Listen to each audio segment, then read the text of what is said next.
Hello everyone, कैसे हैं आप सब लोग। आई थिंक आप सब लोग पॉजिटिव होंगे, पॉजिटिव सोच रहे होंगे। तो चलिए आज आपके लिए थोड़ा सा डिफरेंट टॉपिक पे रीडिंग करते हैं कि आप जिस भी रिलेशनशिप में हैं उसमें आपके पार्टनर आपके लिए कैसा फील करते हैं और इस रिलेशनशिप को लेकर वो क्या सोचते हैं। ठीक है, तो आप लोग कांटेक्ट में हो सकते हैं, नो कांटेक्ट सिचुएशन में हो सकते हैं, सिचुएशन कुछ भी हो। तो देखते हैं कि किस तरह से वो इस रिलेशनशिप को लेते हैं, क्या सोचते हैं, दिल और दिमाग में क्या चलता है आपके लिए और इस रिलेशनशिप के लिए। तो वही जानने की कोशिश करते हैं। Reading general and collective reading है, आई होप आप इस बात का ध्यान रखेंगे। तो चलिए रीडिंग स्टार्ट करते हैं। एनर्जी वाइज कनेक्शन के लिए आप अपने पार्टनर का नाम ले सकते हैं और उनके बारे में सोच सकते हैं। तो जिस भी पर्सन को दिमाग में रख के यहाँ पे रीडिंग देख रहे हैं, ये रीडिंग उससे मैच करेगी।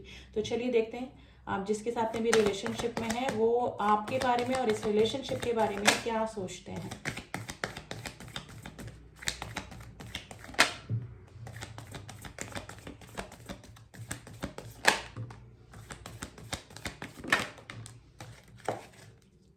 King of sword. देखिए यहाँ पे काफी सारे लोग ऐसे हैं जो कि किसी सिंगल फादर या सिंगल मदर से डील कर रहे हैं, या फिर उनका कोई डिवोर्स केस कर चल रहा है, या फिर जो भी सिचुएशन है, यानी कि इस तरह से किसी सिचुएशन में हो सकते हैं। और सभी के लिए मैं नहीं बोलूंगी, लेकिन कुछ परसेंट लोग इस तरह की कंडीशन में हो सकते हैं।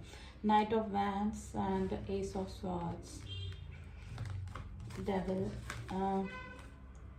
The emperor. देखिए आपके जो भी पर्सन हैं इनको थोड़ा सा फिजिकल अट्रैक्शन ज़्यादा है आपके लिए, to be very frank. Physically आप लोग थोड़ा सा अट्रैक्शन मुझे आप लोग के रिलेशनशिप में ज़्यादा लग रहा है। आप किसी ऐसे पर्सन से डील कर रहे हैं जो कि ऑलरेडी मैरिड है और सोशल नहीं कर सकते हैं इस रिलेशनशिप को, वो मुझे ऐसा लग रहा है। एम्परर की कंडीशन आई है गाइस। ये पर्सन थोड़ा सा ईगोइस्ट, थोड़ा सा एरोगेंट और थोड़ा सा एम्परर कैसे होते हैं, थोड़ा सा एटीट्यूड वाले इस तरह के पर्सन होते हैं और सोसाइटी इमेज और इस तरह का ज़्यादा वो वैल्यू करते हैं किसी रिलेशनशिप को से ज़्यादा। ठीक है, तो ये सिचुएशन गाइज मुझे लग रहे हैं आपके पार्टनर को अट्रैक्शन आपकी तरफ बहुत ज़्यादा है गाइज। नाइट ऑफ वैंड्स की एनर्जी आई है। ये पर्सन आपकी लाइफ में इन आउट करते रहते होंगे, यानी कि अगर ऑलरेडी आपके बीच में थर्ड पार्टी इशू है, मुझे इसी तरह से लग रहा है कि काफ़ी सारे लोग मैरिड पर्सन से डील कर रहे हैं। आप इस रिलेशनशिप में थोड़ा सा स्टक फील कर रहे हैं। एट ऑफ स्वॉर्ड्स की एनर्जी आई है क्योंकि ऑलरेडी ये पर्सन किसी के साथ में रिलेशनशिप में है। इनकी फैमिली हो सकती है, बच्चे हो सकते हैं, सोसाइटी में इनका नाम हो सकता है। तो मे भी हो सकता है कि आपको इस रिलेशनशिप में वो स्टेबिलिटी नहीं दे पा रहे हैं। ठीक है, तो ये वाली सिचुएशन हो सकती है। और अगर ऐसा नहीं है, अगर मेरे काफ़ी सारे व्यूअर्स किसी मैरिड पर्सन से डील नहीं कर रहे हैं, तो ये पर्सन ने कभी भी आपको कमिटमेंट नहीं दिया होगा। इन आउट की सिचुएशन लगी रहती होगी, जब अट्रैक्शन के चलते ये आपकी तरफ में भी हो सकता है अक्सर आते जाते रहते होंगे। ठीक है, सिचुएशन इस तरह से हो सकती है कि इमोशनली ये पर्सन मुझे आपसे कम अटैच लग रहे हैं। अट्रैक्शन आप दोनों के बीच में मुझे ज़्यादा लग रहा है। अब सिचुएशन कुछ भी हो, चाहे आप मैरिड पर्सन से डील करें या फिर किसी अनमैरिड पर्सन से डील करें। द डेविल की एनर्जी आई है गाइज। इमोशन वाइज कम अटैचमेंट है इस पर्सन का आपके साथ में, और फिजिकली थोड़ा सा अट्रैक्शन मुझे ज़्यादा लग रहा है इस रिश्ते में। एस ऑफ स्वॉर्ड्स की एनर्जी आई है गाइज। काफ़ी लंबा रिलेशनशिप मुझे ये लग रहा है, लेकिन मुझे लग रहा है कि अब आपको क्लियरिटी चाहिए इस रिलेशनशिप में। ठीक है, थोड़ा सा ये पर्सन एरोगेंट हो सकते हैं और थोड़ा सा ब्लंट भी होते होंगे। कभी कभी आपस में आपकी लड़ाई भी हो जाती होगी थर्ड पार्टी इशू को लेकर। अगर थर्ड पार्टी के रूप में अगर फैमिली है, अगर आप किसी मैरिड पर्सन से डील नहीं कर रहे लेकिन फैमिली है, तो उनको लेकर भी आपके बीच में कभी कभी थोड़ा सा कम्युनिकेशन इस तरह से हो जाता होगा कि आप दोनों एक दूसरे हार्श वर्ड एक्सचेंज कर लेते होंगे। और ये पर्सन मुझे ऑलरेडी थोड़ा सा इसी तरह से लग रहे हैं कि थोड़ा सा इनमें पोलाइटनेस कम है और थोड़ा सा एरोगेंसी मुझे ज़्यादा लग रही है। तो इमोशन का तो गाइस अभी एक भी कार्ड नहीं निकला है। अट्रैक्शन मुझे इस रिलेशनशिप में ज़्यादा लग रहा है। अब इन कार्ड्स को थोड़ा सा क्लियर करेंगे गाइस। एट ऑफ स्वॉर्ड्स की एनर्जी क्यों आई है please angels? Eight of swords की एनर्जी क्यों आई है?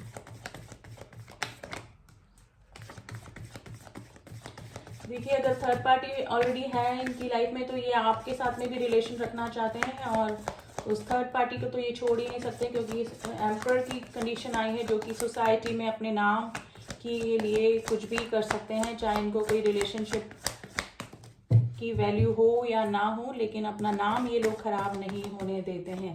तो इस तरह की कंडीशन मुझे लग रही है आप दोनों के बीच में। फिर भी इन कार्ड्स को हम लोग क्लियर करेंगे। 8 ऑफ स्वॉर्ड्स की एनर्जी क्यों आई है? गाइस, आप कई बार इनसे जब इग्नोरेंस मिलती है और तो इस सिचुएशन में काफ़ी परेशान हो जाते हैं, और कभी कभी आपको लगता है कि आप बंधे पड़े हैं इस रिलेशनशिप में, तो आप इस रिलेशनशिप से मूव ऑन करने का सोचते हैं। ठीक है, आपको कभी कभी लगता है कि थर्ड पार्टी के चलते, या फिर फैमिली अगर थर्ड पार्टी के रूप में ज़्यादा इंपॉर्टेंस देते हैं फैमिली को, तो उसके चलते ये आपको कभी कभी कम वैल्यू करते होंगे, जिसकी वजह से आप स्टक भी ना आप इस रिलेशनशिप से निकल पा रहे हैं, और ना ही इस रिलेशनशिप में आपको कोई आउटकम निकलता ही नज़र आ रहा है। नाइट ऑफ वैंड्स की एनर्जी को क्लियर कीजिए please angels. Knight of wands की एनर्जी को क्लियर कीजिए। आप कभी कभी डिप्रेशन में भी चले जाते होंगे इस रिलेशनशिप को लेकर, सोच कर कि क्या होगा आगे। ना तो आप निकल पा रहे हैं और ना ही इस रिलेशनशिप में रह पा रहे हैं, तो थोड़ा सा स्टक ही फील कर रहे हैं। मेरे जो व्यूअर्स हैं उनकी एनर्जी गाइस ये निकल कर आई है। नाइट ऑफ वैंड्स की एनर्जी को क्लियर कीजिए। देखिए, नाइट ऑफ वैंड्स की एनर्जी इस तरह से है कि ये जब पर्सन इन आउट आपकी लाइफ में करते हैं, यानी कि कभी आ गए, कभी चले गए, कभी काफ़ी दिनों से तक कांटेक्ट में नहीं रहे, तो आपको लगे आपको इस रिलेशनशिप में निकल जाना चाहिए, यानी कि आपके साथ में कहीं चीटिंग होने के तो चांसेस नहीं हैं, क्योंकि ये पर्सन कभी आते हैं, कभी जाते हैं, कभी कमिटमेंट देने का आपको प्रॉमिस करते हैं, और इस तरह से होता है कि एकदम आउट हो जाते हैं फिर कभी रिलेशनशिप से। तो आपको लगता है कि ये रिलेशनशिप आपका आगे चलेगा कि नहीं चलेगा, और मे भी हो सकता है कि अगर इन फ्यूचर, क्योंकि एम्परर की एनर्जी निकली है, अगर इनको सोसाइटी या फिर अपनी फैमिली के आगे आपको चुनना पड़ा तो इन फ्यूचर ये आपको घोस्ट भी कर सकते हैं, टू बी वेरी फ्रैंक। तो ये सिचुएशन निकल के आई है guys. And ace of swords की एनर्जी को क्लियर कीजिए please angels. Ace of swords की एनर्जी को क्लियर कीजिए।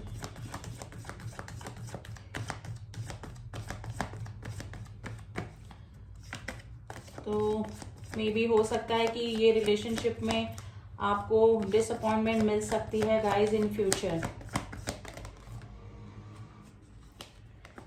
देखिए, थर्ड पार्टी इशू डेफिनेटली आप दोनों के बीच में है, और ऑलरेडी आपको हो सकता है कि आपको ऑलरेडी पता है कि ये किसी मैरिड पर्सन से आप डील कर रहे हैं, और हो सकता है कि आपके पास में कोई नया रिलेशनशिप आ रहा है, आपका कोई पुराना फ्रेंड या आपका कोई पुराना रिलेशनशिप वापस से आपकी तरफ आने की कोशिश कर रहा है, तो डेफिनेटली आप भी किसी और रिलेशनशिप में जाने का सोच रहे हैं। तो गाइज ऑलरेडी आपको पता है, आप इस पर्सन के साथ में लॉन्ग डिस्टेंस रिलेशनशिप में हो सकते हैं गाइज। ये दो सिचुएशन में जगल कर रहे हैं ये पर्सन, आप में और आपकी आप में, और थर्ड पार्टी हो सकती है ऑलरेडी, या फिर फैमिली, या फिर आप हो सकते हैं गाइज। ये पर्सन के साथ में आपने कई बार कमिटमेंट मांगने की कोशिश करी होगी, यानी कि आप साथ में नहीं इस पर्सन से, लेकिन आपको हमेशा डिसअपॉइंटमेंट ही मिला होगा।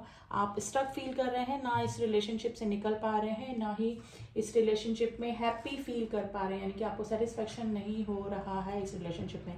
थर्ड पार्टी डेफिनेटली आप दोनों के बीच में मुझे लग रही है गाइज। तो जैसा कि हमारा टॉपिक था कि ये पर्सन कैसा फील करते हैं, तो गाइज ये पर्सन दो ऑप्शन साथ में लेके चल रहे हैं। ये चाह रहे हैं कि थर्ड पार्टी के साथ में ही बने रहें और आपके साथ में भी बने रहें। स्टेबिलिटी मुझे नहीं लग रहा है कि इन फ्यूचर भी आपको देने वाले हैं, हमेशा आपको हैंग सिचुएशन में ही रखेंगे, क्योंकि ये दो सिचुएशन में जगल कर रहे हैं। चाहकर भी ये आपको वो वैल्यू, वो इज्जत और वो जो भी एक्सपेक्टेशन आप इस पर्सन से कर रहे हैं वो नहीं दे पाएंगे, ठीक है, और नहीं दे पा रहे हैं। इन सिचुएशन आपकी इसी तरह से चल रही है, सिर्फ अट्रैक्शन के चलते आप दोनों या फिर मैं बोलूँगी ये पर्सन आपसे जुड़े हुए मुझे नज़र आ रहे हैं, ठीक है।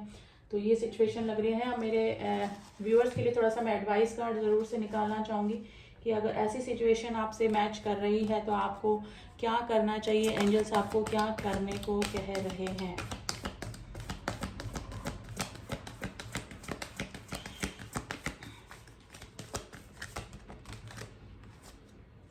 ट्रस्ट का कार्ड है एंड एक कार्ड और हम लेने वाले हैं। ट्रस्ट का कार्ड क्यों आया है प्लीज एंजल्स? ट्रस्ट का कार्ड क्यों आया? देखिए, आप सोच समझ के ही इस रिलेशनशिप में बने रहिए, गॉड पे ट्रस्ट कीजिए, मेडिटेशन कीजिए और गॉड से प्रे कीजिए कि आपको राइट डिसीजन तक पहुंचाने में आपकी हेल्प करें, ठीक है। क्योंकि अगर आप न्यू डायरेक्शन में जाने का सोच रहे हैं, आप काफ़ी लंबे टाइम से स्टक फील कर रहे हैं इस रिलेशनशिप में, तो एंजल्स ही आपको, गॉड ही, आप जिस भी सुप्रीम पावर पे ट्रस्ट करते हैं उनसे प्रे कीजिए कि आपको इस रिलेशनशिप में के लिए बेटर डिसीजन लेने में आपकी मदद करें। प्रे करें गॉड से, मेडिटेशन करते हैं तो मेडिटेशन कीजिए। अगर आप थोड़ा सा डिप्रेशन में हैं, थोड़ा सा अशांति फील कर रहे हैं, थोड़ा सा आपको अच्छा नहीं लग रहा है, स्टक फील कर रहे हैं इस रिलेशनशिप में, तो मेडिटेशन कीजिए तो थोड़ा सा आपको शांति भी मिलेगी। एंड गॉड पे ट्रस्ट कीजिए। गॉड जो भी आपके लिए डिसीजन लेंगे, अगर आपकी तरफ कोई नया रिश्ता आ रहा है, अगर आप अपना कुछ डायरेक्शन चूज करना चाह रहे हैं तो आप कर सकते हैं, क्योंकि इस रिलेशनशिप में तो आप स्टक ही रहने वाले हैं। इफ़ यू बिलीव, अगर आप जिस भी गॉड पे ट्रस्ट करते हैं, अगर आप उन पे बिलीव करते हैं, तो जो भी आपके लिए वो डिसीजन ले रहे हैं वो आपके लिए बेटर ही रहने वाला है। तो यही सजेशन कार्ड निकला है। आई होप आपको रीडिंग पसंद आई होगी, एंड जिनकी भी सिचुएशन से मैच करी है वो एडवाइस मान सकते हैं, एंजल्स की जो भी एडवाइस निकली है। And guys, it's a general and collective reading. I hope आप इस बात का ध्यान रखेंगे। पर्सनल रीडिंग आप मुझसे करवा सकते हैं, जिसमें सिर्फ आपकी और आपके पार्टनर की ही एनर्जी निकल के आती है। पर्सनल रीडिंग के लिए नंबर डिस्क्रिप्शन बॉक्स में दिया हुआ है, प्लीज़ कमेंट बॉक्स में से कोई भी नंबर ना लें। एंड मिलते हैं आपसे नेक्स्ट रीडिंग में, तब तक के लिए ओम साई राम, ओम नमः शिवाय।